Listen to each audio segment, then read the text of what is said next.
très heureux de vous retrouver aujourd'hui dans l'Afterlap, le podcast du sport auto. Vous voyez que je ne suis pas seul puisque Tristan Govandi est avec moi. Bonjour Tristan.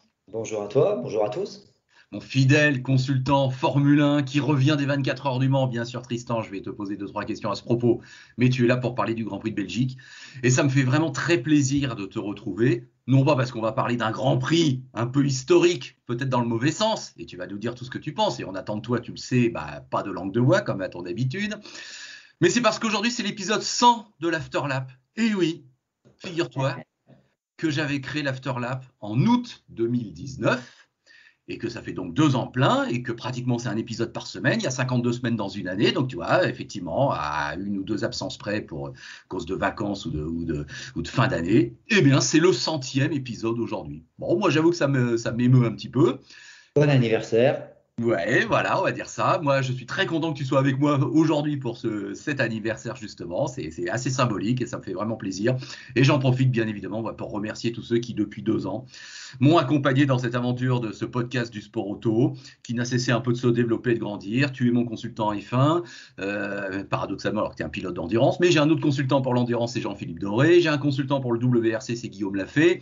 Bref, il y a toute une petite famille qui s'est constituée. Puis il y a les fidèles, évidemment, auditeurs et téléspectateurs sur la chaîne YouTube ou sur le site de l'Afterlap et les plateformes visuelles. Bref, c'est une aventure un peu en commun. Et donc voilà, aujourd'hui, nous fêtons ce 100e épisode. Donc merci à toi vraiment, Tristan, de t'être rendu disponible pour nous. D'abord, la première question, d'ailleurs, elle te concerne. Est-ce que tu as été remis de toutes tes émotions du Mans? Je rappelle que monsieur a fait top 10 aux 24 heures du Mans en P2 il y a une semaine, pas plus. Ouais, non, ça a été bien. Bah après, moi j'ai eu un mois de juillet avec la course de Monza et puis toute la préparation aussi bien physique, technique avec l'équipe et tout ce qui peut être engendré par l'organisation d'une épreuve comme celle-là. Juillet-août a été très chargé et puis j'en ai profité pour partir un peu en famille que j'avais pas vu depuis un mois, plus d'un mois. Après Le Mans, on s'est pris une petite semaine, voilà, avec les enfants. Donc oui, bien remis. Et puis, de toute façon, physiquement et mentalement, on était suffisamment préparés. En tout cas, moi, assez préparé avec un stage à Chamonix avant et grosse préparation physique et mentale avant, comme on fait tous les ans. Donc la récup a été bonne. Et puis, même si effectivement, ça a été une Oui, édition. c'est mouvementé en P2, ça c'est Qui sûr. a pas été évidente, Ouais. qui a été compliqué pour tout le monde, hein, les Hmm. conditions climatiques, tout ce qui a été engendré, nous, quelques soucis électriques tout de suite dans les 2 premières heures. Donc bon, après, on a passé 22 heures à remonter. On est quasiment descendu 60e au bout de 2 heures et on est remonté P9. Ouais, à Donc la fin. bon, c'est comme ça. Le Mans, c'est toujours extrêmement compliqué, mais c'est vrai que les pluies intermittentes et notamment pendant la nuit, ont fait énormément de dégâts. C'était très très compliqué, très compliqué. Alors bon, Ouais. j'étais dans la voiture. Des fois, on se demande ce qu'on fait là, tellement les conditions sont difficiles et imprévisibles. Donc bon, après énormément de crash, donc beaucoup de safety car, les pneus très froids, les restarts compliqués, recrash. Bon, c'était vraiment une édition vraiment pas évidente. Bon, Ouais. alors, elle l'est jamais. De toute façon, Mhm. c'est très rare ou alors c'est vraiment une énorme chance d'avoir. Et on l'a vu chez WRT Ah. jusqu'au dernier tour. Donc c'est un peu dramatique, mais c'est jamais. Le Mans est toujours très très compliqué. Voilà. Alors dis donc, je te cache pas que comme beaucoup, j'avais parié pour une P2 sur le podium au général, en pensant que sur 5 hypercars, les premières années, Ouais. Toyota, Glickenhaus, tout Moi ça, elle aussi. serait pas l'arrivée. Et ben non, il n'y a pas de P2 sur le podium, hein. Ouais, ça c'est Et vrai. Parce que moi aussi, j'étais assez de ton avis. Et franchement, bon, après, en plus, il y a eu quand même quelques alertes, même pendant la course, hein, Toyota, ça a été vraiment Ouais. très, très compliqué pour eux aussi. Même si de l'extérieur, ils n'ont rien laissé paraître, Mhm. les langues se délient après la course. Et c'est Ouais. vrai ils ont échappé à la catastrophe. Donc, ça a été compliqué pour tout le monde. Mais en tout cas, au final, Alpine a fait le job, même si eux aussi, ils ont visité le bac Mhm. avec Baxivière. Et encore une fois, tout le monde, tous les pilotes ont fait des erreurs, Buemi aussi. Enfin voilà, ça a été très très difficile. Mais finalement, toutes les voitures ont vu l'arrivée. et l'ont vu suffisamment pour qu'il n'y ait pas eu d'LMP2 qui viennent s'intercaler. Franchement, plutôt très bonne surprise de la nouvelle équipe avec les autos, du mal à le dire, mais Glickenhaus. Tu l'as croisé dans le paddock, le patron, là. On Oui. le reconnaît avec son chapeau, hein, il est spécial. Oui, il passe pas inaperçu. Mais il a l'air en tout cas très, malgré le chapeau, discret, très, très gentil et un vrai passionné. Donc c'est une excellente chose. Mais je veux dire, eux aussi ont été quand même une bonne surprise. Je pense qu'il y a peu de gens qui misaient là-dessus. Bon, évidemment, la BOP, c'est plus qu'une BOP, donc ça aide hein, en perfo, mais il n'empêche qu'ils ont eu très peu de soucis globalement. Donc l'hypercar a été bien meilleur que ce que on avait pu envisager, ou on était peut-être mauvaise langue. Bah oui. Et Mais finalement, tout le monde est à sa place. Les Toyota devant, malgré leurs ennuis. L'Alpine en outsider. Les Glickenhaus pour une première participation à l'arrivée quand même. Bravo. C'était pas si évident que ça non plus. Et puis vous, les P2, après, en fait. Ouais, non, ça a été finalement, la hiérarchie a été respectée. Et c'est vrai que s'il y avait eu un billet à mettre, j'aurais parié sur une P2, sur une P2 sur le podium. Franchement, il y avait de grandes chances et finalement non. Donc, Alors Tristan, je te propose d'enchaîner avec l'actualité parce que tu te rends disponible pour nous pour la F1 et donc cette actualité et ce 100e épisode, bah oui, il va être consacré à un Grand Prix qui restera dans les mémoires, mais peut-être pas pour de bonnes raisons, mais enfin on va en discuter, on va dire tout ce qu'on pense. Mais j'ai envie de faire un petit trait d'union justement entre Le Mans et Spa et le Grand Prix de Belgique. Vous avez eu, vous aussi, une averse avant le départ du Mans, hein, je parle bien du Mans là, et donc sans miracle, si j'ose dire, parce qu'on a bien vu que depuis quelques années, c'est la tendance, le départ a été donné sous régime de safety car au Mans. Hein, vous avez bien fait, quand je dis vous, c'est vous les pilotes du Mans, vous avez bien fait 2 tours derrière le safety car au Mans, il y a une semaine, au moment du départ. Est-ce que sur le moment, toi, t'as pensé quoi? Que c'était exagéré, comme il y avait 5 ans, tu sais, on avait fait 50 minutes sous safety car, et que ça avait été critiqué? Est-ce que c'était logique? Que maintenant, c'est un peu la norme quand même? Comment sur le moment, il y a une semaine, tu as réagi? moyennement. Que ça parte, alors franchement, après que ça parte sous safety car, moi je serais dans la voiture, tu es quand même content de faire un tour sous safety car, au moins juste pour savoir s'il n'y a pas d'énormes flaques d'eau et de voir où sont les pièges quand même un peu pendant le tour sous safety car. Le deuxième n'était pas nécessaire, très franchement. Donc après, ça change tout parce qu'effectivement, une fois que tu sais ça, tu dis bah fallait mettre les inters. C'est sûr que finalement, du coup, tu fais pas 11 tours, mais t'en fais facilement 12 parce que les deux premiers tours, tu les fais au ralenti, donc tu consommes pas. Et que au lieu que les full wet te servent réellement pendant au moins 5 tours ou 6 tours, où tu as l'avantage de mettre du full wet, finalement, tu as un avantage de 3 tours. Et puis ton full wet, au huitième tour, il n'en peut plus, et tu es obligé de short fueler et puis de rentrer. Enfin bref, bon, voilà, donc ça a été le manque d'information. Au Mans, en tout cas, ce qui était regrettable pour nous et pour beaucoup, c'est le manque d'information parce que à la fin du premier tour, on informe les pilotes pour leur dire attention, le départ va être donné. Et finalement, dans les Porsche, on dit eh ben non, on repart pour un autre tour. Bon. Ça change tout. Donc ça change tout. Voilà. Oui, tout à fait. Bon, mais la donne au Mans était un peu différente de voilà, celle qu'on a eu à Spa. Voilà, parce que à Spa, ce qui est sûr, c'est qu'il n'y a pas de prévision d'amélioration. Donc effectivement, on se retrouve à l'heure théorique du départ avec un ciel plombé. Et on sait, même si on espère des fenêtres, on a bien compris avec les discours qu'il n'y a aucune prévision qui indique que ça va se dégager. Bon. Donc la direction de course, qu'est-ce qu'elle a fait? Je rappelle pour ceux qui éventuellement ne le sauraient pas, elle a envoyé tout le monde à 15h20, après déjà avoir retardé le départ, sur 2 tours de safety car. Tout le monde a dit que c'était impraticable, sauf Verstappen qui a essayé de jouer sa carte classique, mais bon, la raison l'a emporté, on s'arrête.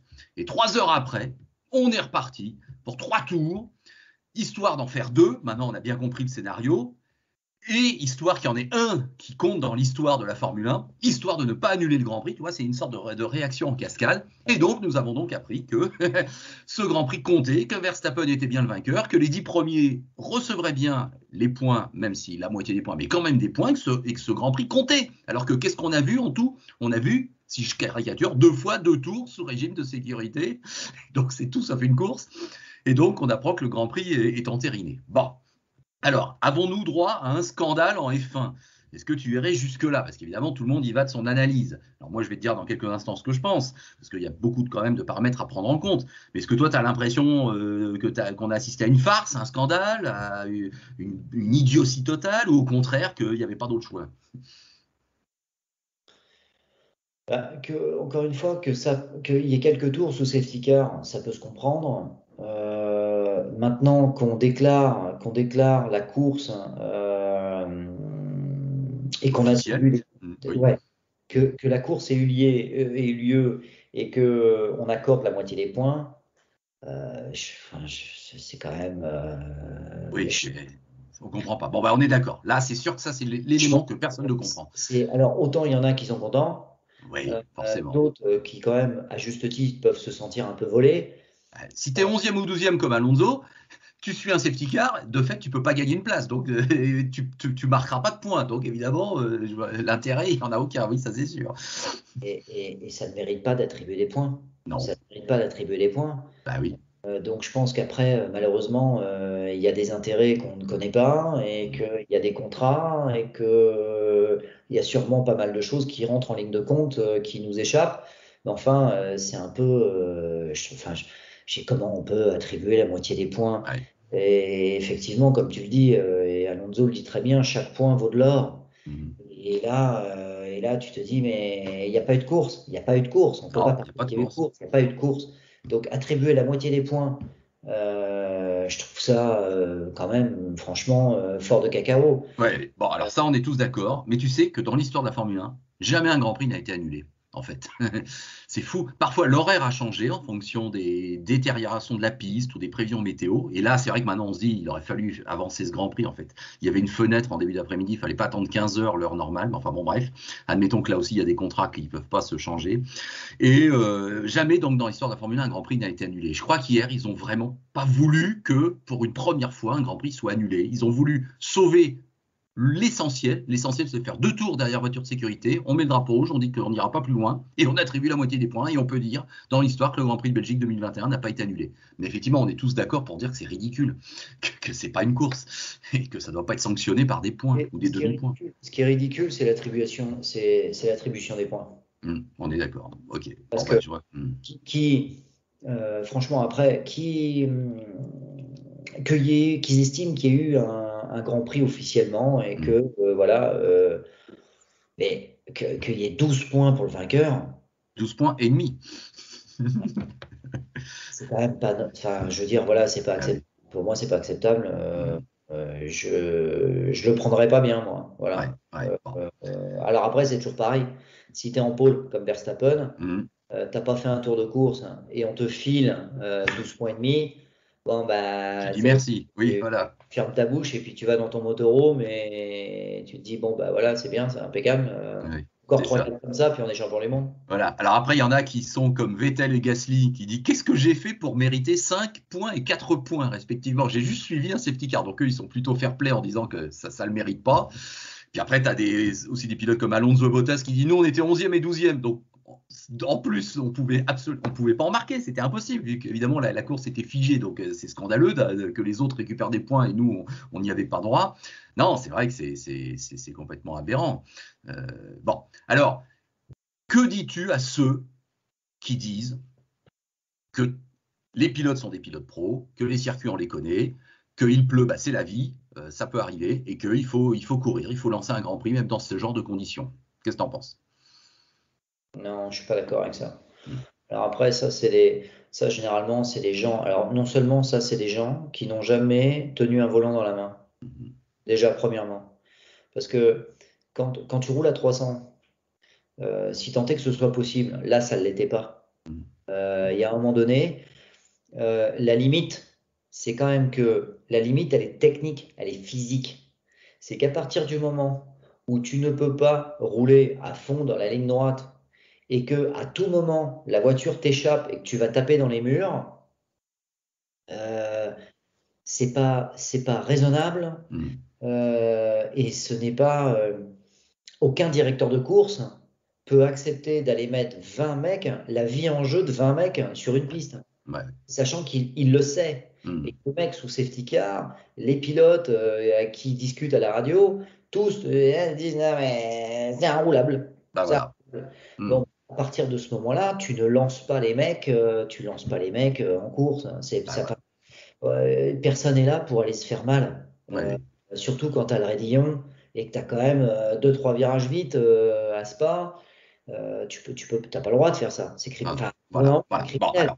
Imagine, tu lances la course, Oui. tout le monde sait que c'est pas praticable et il y Oui. en a un qui se tue dans le Eh oui. raidillon. Voilà. C'est ça. Alors, qu'est-ce qu'on fait après? Eh Bah, oui, non, non. c'est scandaleux, Voilà. il a donné le départ. Non, mais ces gens-là, faut qu'ils restent chez eux Voilà. et il faut le coudre la bouche pour Hmm. qu'ils se taisent. Parce que Voilà. Bon. franchement, Je t'ai posé la question histoire qu'on se la pose et qu'on élude aucun élément du débat, mais effectivement, c'est pas possible, mesdames et messieurs, d'imaginer qu'on puisse lancer. Il faut arrêter.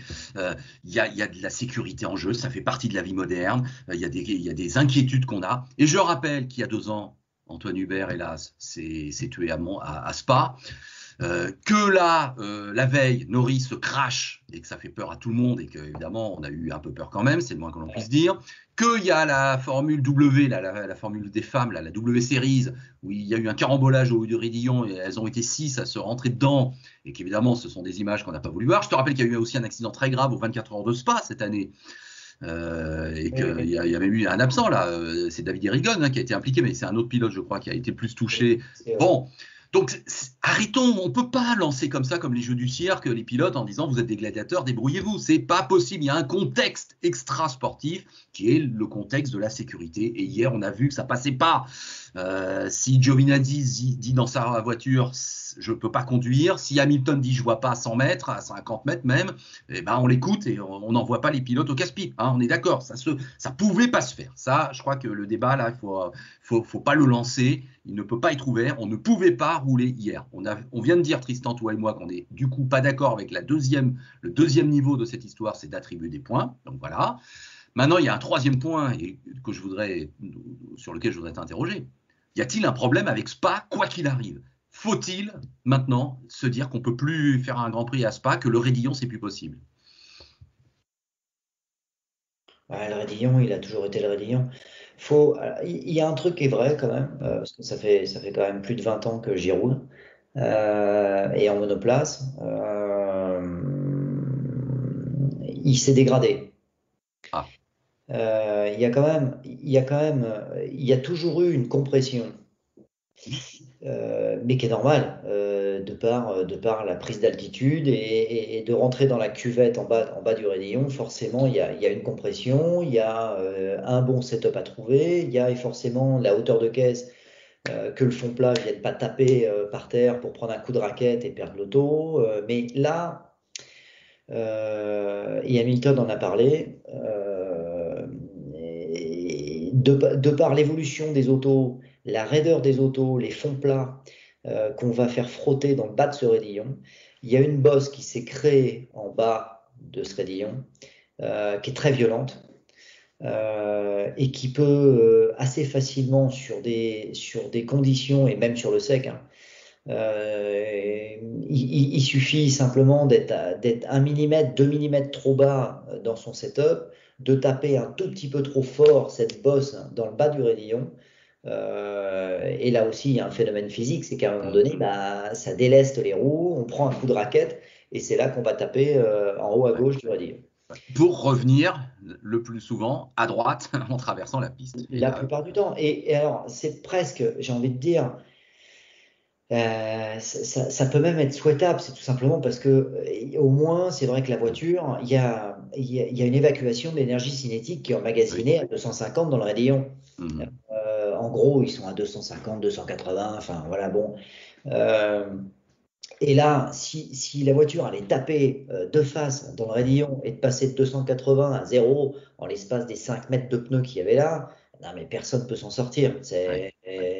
Bon. Donc, heureusement que, effectivement, la voiture vient taper à gauche, vient ralentir à 80% ou 60%, et puis elle vient rebondir, mais pris sur l'élan et de fait de l'angle du gauche, ça vient rebondir et ça vient traverser la piste pour aller taper à droite. Ou là, en peloton, il peut y avoir des gens qui arrivent lancés, qui te Là, transpercent. effectivement, ce qui est dangereux, c'est quand soit elle s'arrête à un premier passage, ou soit elle va rebondir à droite pour revenir ce qui s'est passé malheureusement avec Antoine Hubert. Bon, Mm.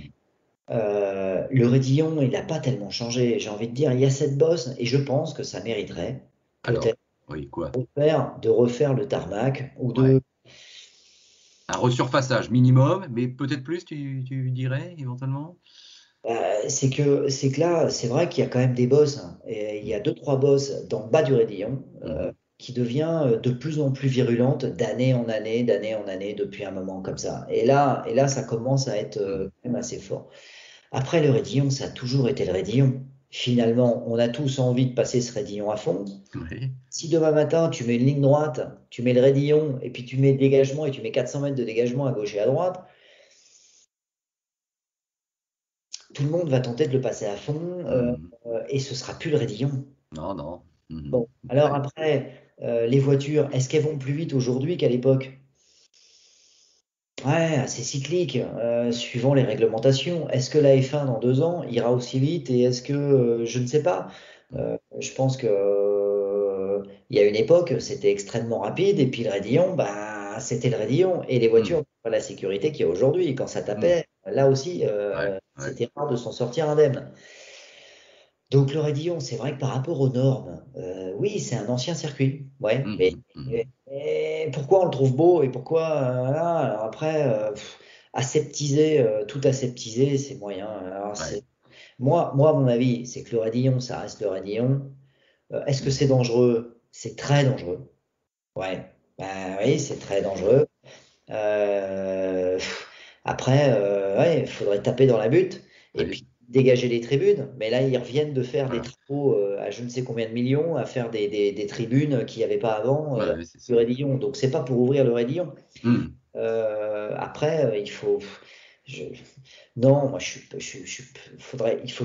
est vrai, il faudrait trouver une solution quand même pour que les voitures ne viennent pas rebondir à Mhm. droite Mhm. et qu'il n'y ait pas de voitures qui viennent en plein milieu de la piste Ouais. une fois que ça a tapé. Le vrai danger, il est là. Mhm. Franchement. Mhm. Ouais. Ouais. Euh, Alors, tu l'as dit, c'est très dangereux, tu viens de le dire, et donc, pour conclure, bah, c'est très dangereux, mais et en plus, quand c'est une purée de poids et qu'il pleut depuis 3 heures sans discontinuer, bah, c'était impossible. Voilà, donc hier, c'était pas possible de lancer ce Grand Prix. Et on n'aurait pas dû arriver à cette mascarade un peu de lancer 2 tours pour la forme, et puis d'apprendre après qu'un Grand Prix est entériné, qu'il y a un vainqueur. Ce Grand Prix aurait dû être annulé, on est d'accord.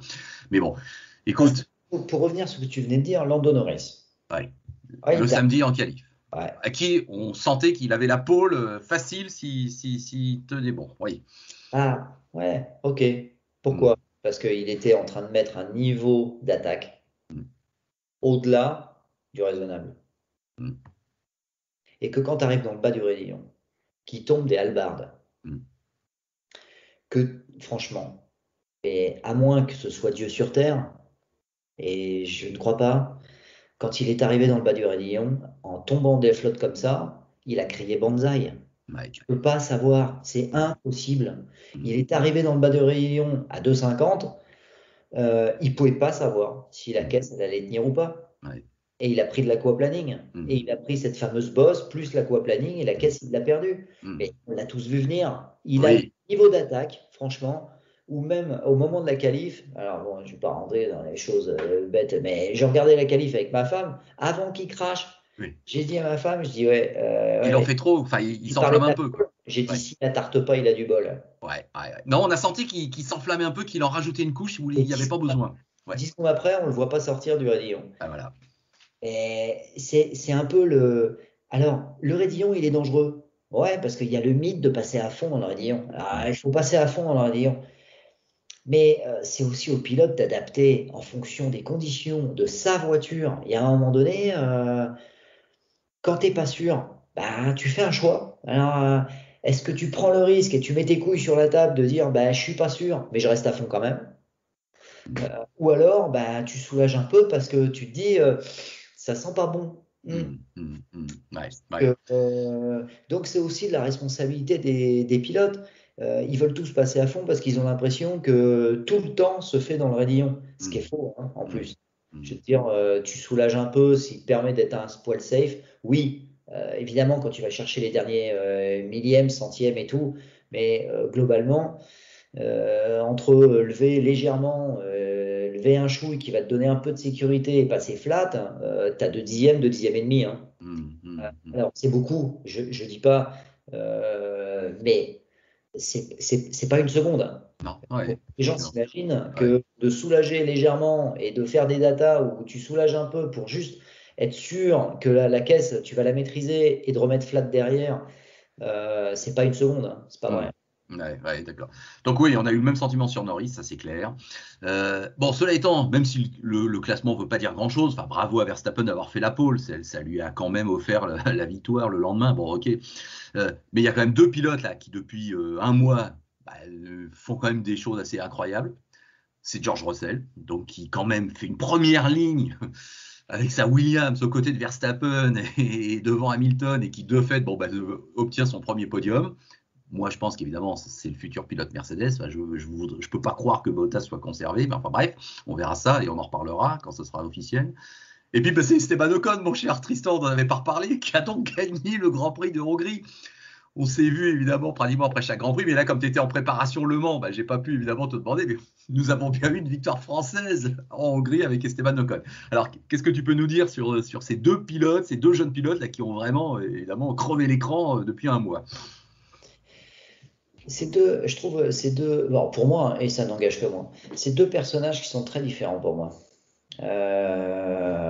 Alors évidemment, j'ai forcément plus d'affect pour un pilote français, Ouais, voilà, et Esteban.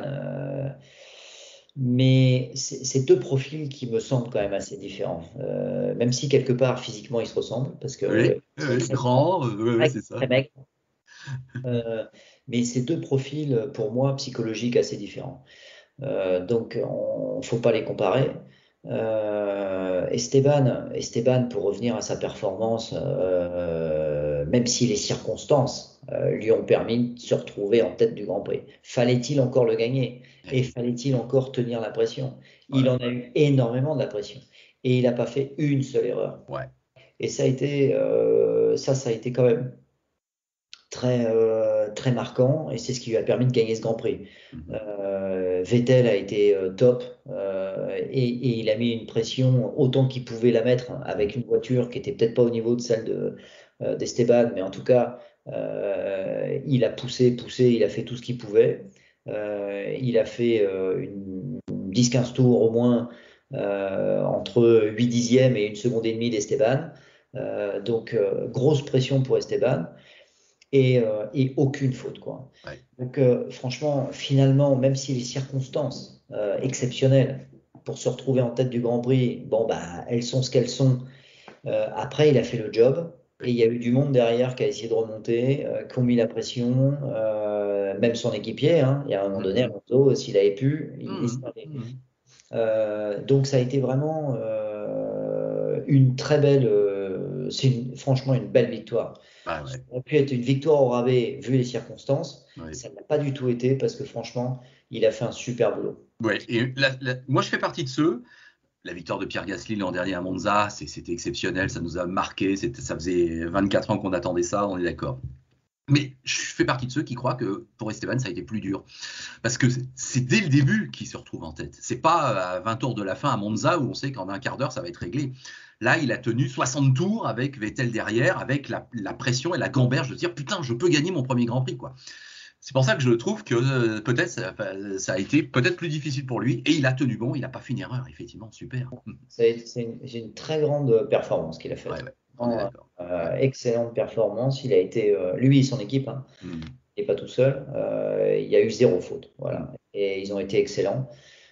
Son équipier a fait le job. Voilà. Mais tout s'est bien goupillé. Mais l'essentiel du job, c'était à lui de le faire et il l'a fait. mm. Donc, Voilà, tout à vraiment, fait. vraiment super. Et puis Mm, George Russell, ça fait plusieurs fois qu'il ne rate pas une occasion de montrer quand la voiture elle est là. Je pense que Russell, c'est un talent quand même de très haut niveau, de très très haut niveau.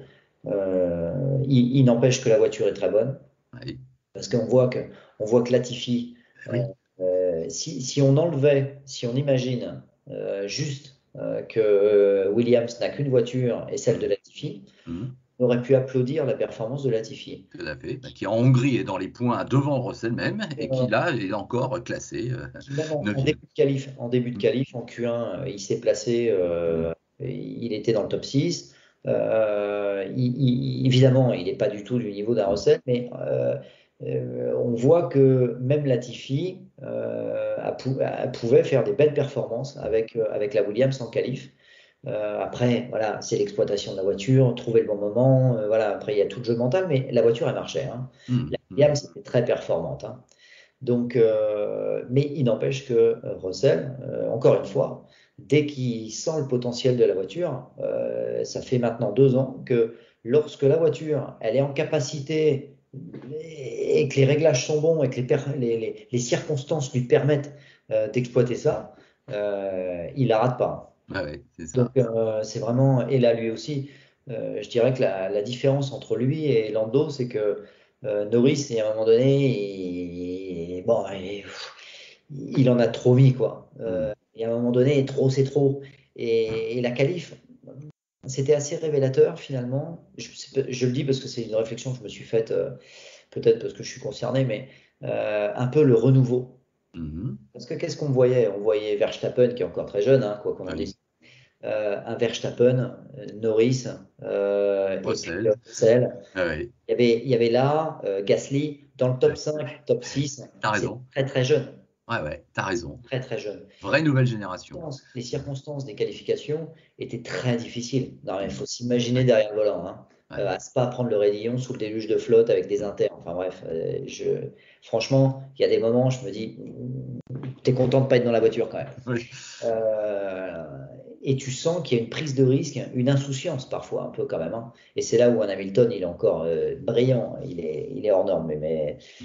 il arrive encore à mettre sa caisse P3 là où son équipier n'y arrive pas. Enfin, Ouais, voilà. ouais, ouais. Ah oui, non, Il effectivement. arrive encore à se mêler là-dedans. Mm. Et c'est le seul, parce que Ouais. finalement, les conditions étaient tellement folles, un peu tellement difficiles, et la prise de risque qu'il fallait mettre pour rentrer dans le top 5, top 6, finalement, vrai ou pas, on peut se dire qu'il faut beaucoup de jeunesse, quoi. Il Mm. faut, à un Ouais, moment donné, il faut arriver à baisser, il faut, ouais.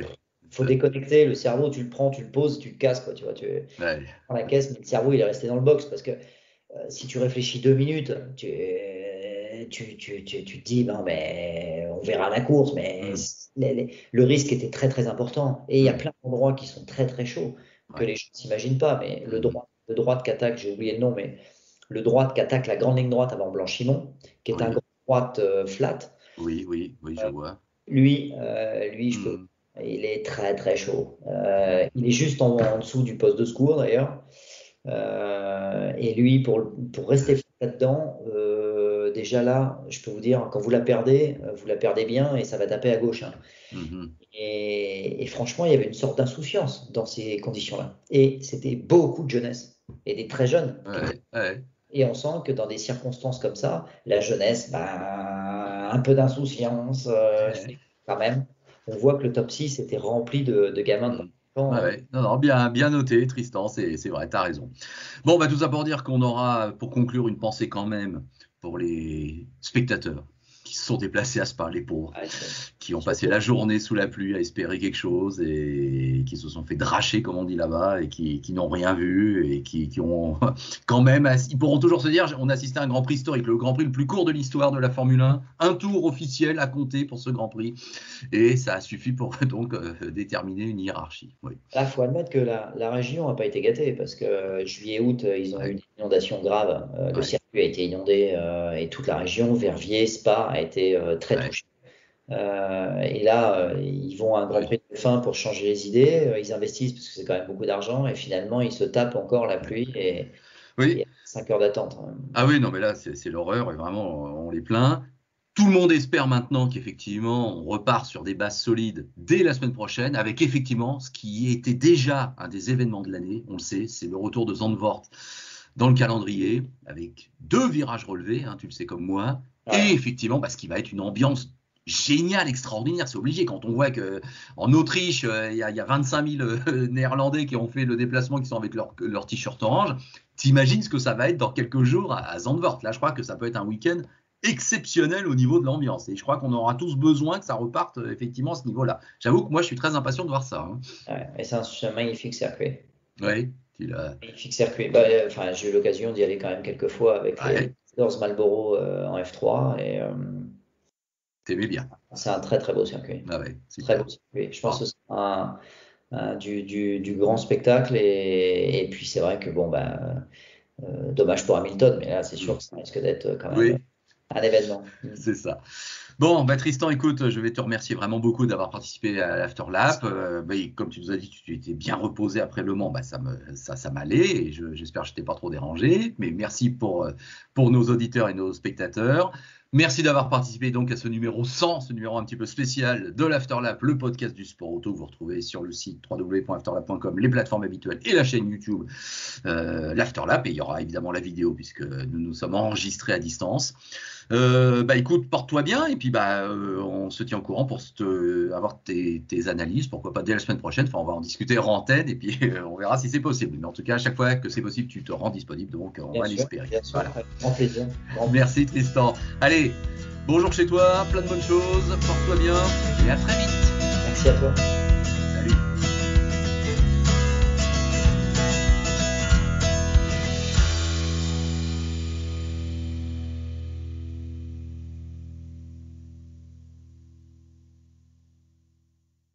Salut.